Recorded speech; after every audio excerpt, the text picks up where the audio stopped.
ഈശോ മിശിഹായ്ക്ക് സ്തുതിയായിരിക്കട്ടെ. ലേവ്യരുടെ പുസ്തകത്തിൽ നിന്നുള്ള വായന 22-ാം അധ്യായം. ബലിവസ്തു ഭോജനം. കർത്താവ് മോശയോട് കൽപ്പിച്ചു, ഇസ്രായേൽ ജനം എനിക്ക് സമർപ്പിക്കുന്ന വിശുദ്ധ വസ്തുക്കളെ ആദരപൂർവം സമീപിക്കുകയും അങ്ങനെ എന്റെ പരിശുദ്ധ നാമത്തെ അശുദ്ധമാക്കാതിരിക്കുകയും ചെയ്യുവിനെന്ന് അഹറോനോടും സന്തതികളോടും പറയുക. ഞാനാണ് കർത്താവ്. നിങ്ങളുടെ സന്തതി പരമ്പരകളിൽ ആരെങ്കിലും അശുദ്ധനായിരിക്കെ ഇസ്രായേൽക്കാർ കർത്താവിന് സമർപ്പിച്ച വിശുദ്ധ വസ്തുക്കളെ സമീപിച്ചാൽ അവൻ എന്റെ സന്നിധിയിൽ നിന്ന് വിച്ഛേദിക്കപ്പെടും. ഞാനാണ് കർത്താവ്.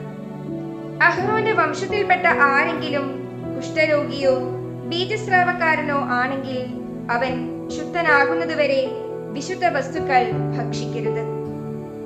ബീജസ്രാവമുള്ളവനും മരിച്ചവനെയോ ഇഴജന്തുവിനെയോ മനുഷ്യനുള്ളിലുള്ള ഏതെങ്കിലും മാലിന്യത്തെയോ സ്പർശിച്ച് അശുദ്ധനായവനും വൈകുന്നേരം വരെ അശുദ്ധനായിരിക്കും.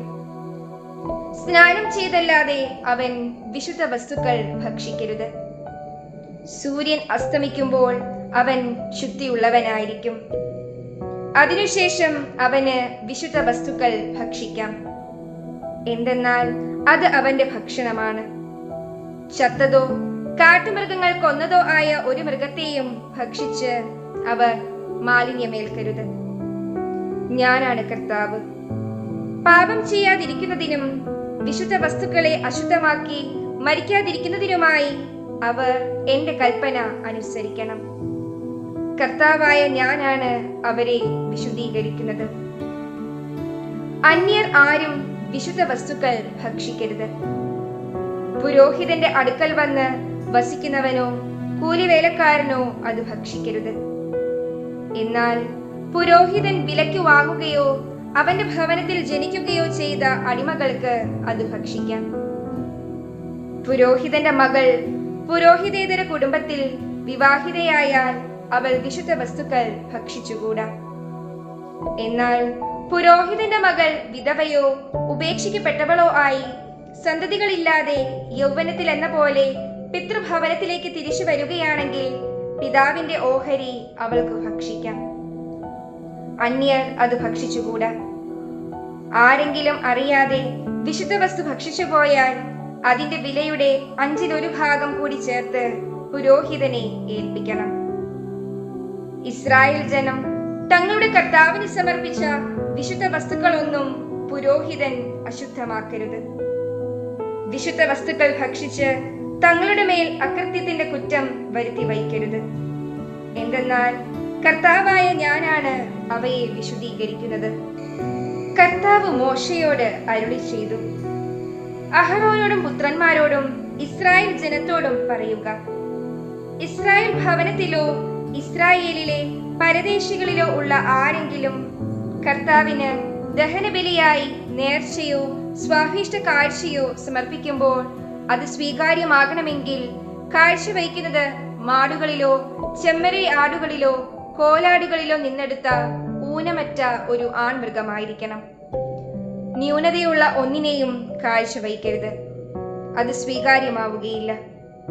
ആരെങ്കിലും കർത്താവിന് നേർച്ചയും സ്വാഭിഷ്ട കാഴ്ചയും സമാധാന ബലിയായി അർപ്പിക്കുമ്പോൾ അത് സ്വീകാര്യമാകണമെങ്കിൽ കാലിക്കൂട്ടത്തിലോ ആട്ടിൻകൂട്ടത്തിലോ നിന്നെടുത്ത ഊനമറ്റ മൃഗത്തെ കാഴ്ചവയ്ക്കണം. അതിന് ഒരു ന്യൂനതയും ഉണ്ടായിരിക്കരുത്. അന്ധതയുള്ളതോ അംഗഭംഗം സംഭവിച്ചതോ മുടന്തുള്ളതോ എന്തെങ്കിലും വ്രണമോ തടിപ്പോ പുഴുക്കടിയോ ഉള്ളതോ ആയ ഒന്നിനെയും കർത്താവിന് സമർപ്പിക്കരുത്. ഇവയെ കർത്താവിന്റെ ബലിപീഠത്തിൽ ദഹനബലിയായി അർപ്പിക്കരുത്. അവയവങ്ങളിൽ എന്തെങ്കിലും കുറവോ കൂടുതലോ ഉള്ള കാളയെയോ ആടിനെയോ സ്വാഭിഷ്ട കാഴ്ചയായി അർപ്പിക്കാം. എന്നാൽ നേർച്ചയായി അത് സ്വീകാര്യമല്ല. വൃഷ്ണങ്ങൾ ഉടച്ചതോ ചതച്ചതോ എടുത്തു കളഞ്ഞതോ മുറിച്ചതോ ആയ മൃഗത്തെ നിങ്ങളുടെ ദേശത്ത് വെച്ച് കർത്താവിന് കാഴ്ചവയ്ക്കരുത്. വിദേശികളിൽ നിന്ന് നിങ്ങൾക്ക് കിട്ടിയ ഇത്തരമൊരു മൃഗത്തെയും നിങ്ങളുടെ ദൈവത്തിന് ഭോജന ബലിയായി അർപ്പിക്കരുത്. അവയ്ക്ക് ന്യൂനതയുണ്ട്. അംഗഭംഗമുള്ളതാകയാൽ അവ സ്വീകാര്യമല്ല. കർത്താവ് മോശയോട് അരുളി ചെയ്തു, ഒരു കാളയോ ചെമ്മരിയാടോ കോലാടോ ജനിച്ചാൽ അത് തള്ളയോട് കൂടെ 7 ദിവസം നിൽക്കട്ടെ. 8-ാം ദിവസം മുതൽ കർത്താവിന് ദഹനബലിക്ക് അത് സ്വീകാര്യമായിരിക്കും. പശുവോ പെണ്ണാടോ എന്തു തന്നെയായാലും തള്ളയെയും കുട്ടിയെയും ഒരേ ദിവസം തന്നെ കൊല്ലരുത്. കൃതജ്ഞതാബലി അർപ്പിക്കുമ്പോൾ കർത്താവിന് സ്വീകാര്യമാകുന്ന വിധത്തിൽ വേണം അത് അർപ്പിക്കാൻ. അത് അന്നു തന്നെ ഭക്ഷിക്കണം. അതിൽ ഒട്ടും പിറ്റേ ദിവസം രാവിലെ വരെ ശേഷിക്കരുത്. ഞാനാണ് കർത്താവ്. നിങ്ങൾ എന്റെ കൽപ്പനയനുസരിച്ച് പ്രവർത്തിക്കുവിൻ. ഞാനാണ് കർത്താവ്. ഇസ്രായേൽ ജനങ്ങളുടെ ഇടയിൽ എന്റെ പരിശുദ്ധി പ്രഘോഷിക്കപ്പെടേണ്ടതാകയാൽ നിങ്ങൾ എന്റെ വിശുദ്ധ നാമത്തെ അശുദ്ധമാക്കരുത്. നിങ്ങളെ വിശുദ്ധീകരിക്കുന്ന കർത്താവ് ഞാനാണ്. നിങ്ങളുടെ ദൈവമായിരിക്കേണ്ടതിന് ഞാനാണ് ഈജിപ്ത് ദേശത്തു നിന്ന് നിങ്ങളെ കൊണ്ടുവന്നത്. ഞാനാണ് കർത്താവ്.